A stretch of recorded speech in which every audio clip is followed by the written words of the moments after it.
ازيكم عاملين ايه؟ يا رب تكونوا بخير. فيديو جديد مع يوميات حنان في المطبخ. اكيد مش جايه افطر معاكم يعني. فيديو النهارده طريقه عمل الفايش على اجواء الصعيد. يلا نشوف عملناه ازاي.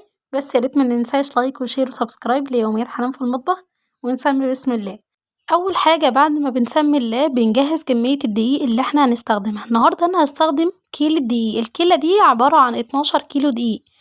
باخد منها حوالي 2 كيلو بعمل بيهم خميرة الأول من قبلها بيوم. الخميرة دي بتبقى بلبن وعليها أي بقوليات، وبنعملها بطريقة معينة كده هقولكوا عليها أثناء الفيديو.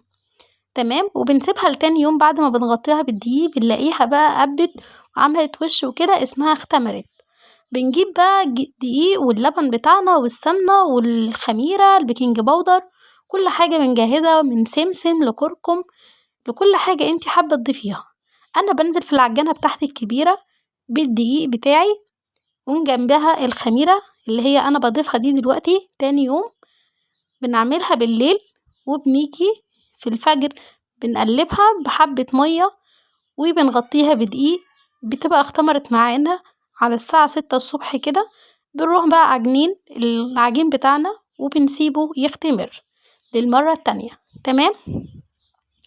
اول حاجة انا بضيف الدقيق بتاعي، بس قبل الدقيق بجهز في العجان اللي انا بعجن فيه. بضيف الكركم والسكر. انا بضيف على الكيلة اللي هي 12 كيلو دقيق بضيف عليهم كيلو من السكر. وهنا حطيت حبة خميرة فورية قلبتهم بمعلقة مية، بنص كوباية مية، وعليهم معلقة دقيق. سبتهم يختمروا ضفتها عليهم. ده اسمه تنشيط للخميرة اكتر. تمام. لحد كده تمام. بنبدأ نعجن. طبعا هنا انا مجهزة سمنة بتاعتي مسيحاها على البوتاجاز. اي نوع سمنة انت حابة تستخدميه، سمنة بلدي، سمنة معلبة، كل ده براحتك خالص. تمام. بنحوش منهم حبة سمنة على جنب علشان دي هندهن بيها الصيجان بتاعتنا بعد كده. كيلة الدقيق اللي هي 12 كيلو من الدقيق بتاخد قد ايه سمنة للمقدار المظبوط؟ بتاخد كيلو سمنة صافي. كيلو سمنة اللي هي علبة السمنة الكيلو دي بتبقى مظبوطة جدا لل 12 كيلو من الدقيق. تمام. لحد كده تمام. بنفضل نعجن بقى.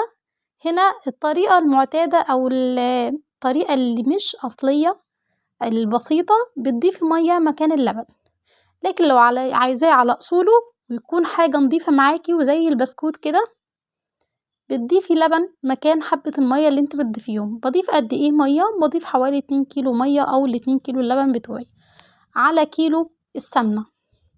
مش هحتاج اكتر من كده، يعني حوالي 2 دورق مية او 3 بالكتير ال12 كيلو. هنا نزلت بقى بالسمنة بتاعتي.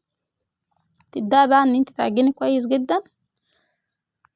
هبدأ بقى اسرع معاكم الفيديو علشان ما ياخدش منكم وقت كتير.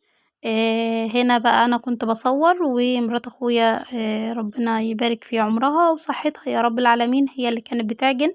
تسلم ايديكي. بتفضلي بقى تعجني لحد ما تلاقي العجين بيطلع من ايدك بطل يلزق في ايدك كده، فبتعرفي ان العجين ده كده تمام. دخل في مرحلة خلاص ان انتي اتعجن كويس. بنسيبه يختمر. وهنا شايفين طبعا عليه كركم وسكر بقى ومظبطينه. فما شاء الله كده اختمر بقى. هنبدأ نقطعه في السجان بأي شكل انتي حابة تستخدميه.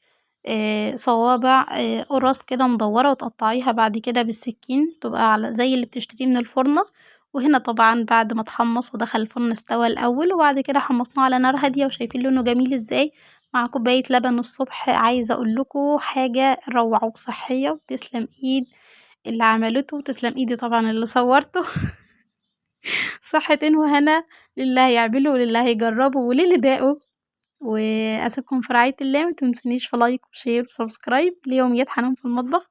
مع السلامة.